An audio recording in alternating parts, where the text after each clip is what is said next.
Asian news में आपको खुशामदीद कहते हैं। Breaking news. वैसे तो सफाई निस्फ ईमान है, लेकिन कहने की हद तक। दोस्तों, सड़कों पर तो गंदगी है सो है। सरकारी और नीम सरकारी अस्पतालों में भी बहुत गंदगी है। वॉशरूम और वार्ड्स ऐसे हैं जैसे कभी साफ ही नहीं होते।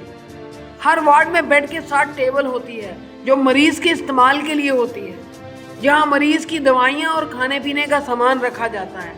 लेकिन सफाई ना होने की वजह से वहां कीड़े मकोड़े और कॉकरोच अपना घर बना लेते हैं। मरीज जब ठीक होगा तब होगा। इतनी गंदगी में जो मरीज के साथ रहेगा वो भी बीमार हो जाएगा। सफाई के साथ साथ इन अस्पतालों का निज़ाम भी ठीक नहीं। तनख्वाह तो सब लेते हैं, पर अपनी तनख्वाह का हक अदा नहीं करते। एक तो वो काम जो तनख्वाह लेकर करते हैं, इससे हटकर अगर किसी ज़रूरतमंद की खिदमत करें तो दुआ के हकदार बनेंगे।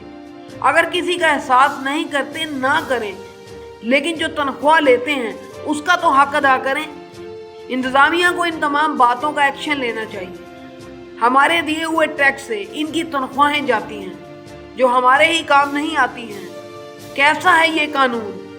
हुकूमत और इंतज़ामिया से इल्तमास है कि इस बात पर मुस्बत एक्शन लिया जाए, और आप लोगों का फर्ज है इस बात को दूसरों तक पहुंचाएं। इसलिए वीडियो को आगे शेयर करें और मज़ीद अपडेट्स के लिए हमें फेसबुक पर फॉलो करें और हमारे यूट्यूब चैनल को सब्सक्राइब करें।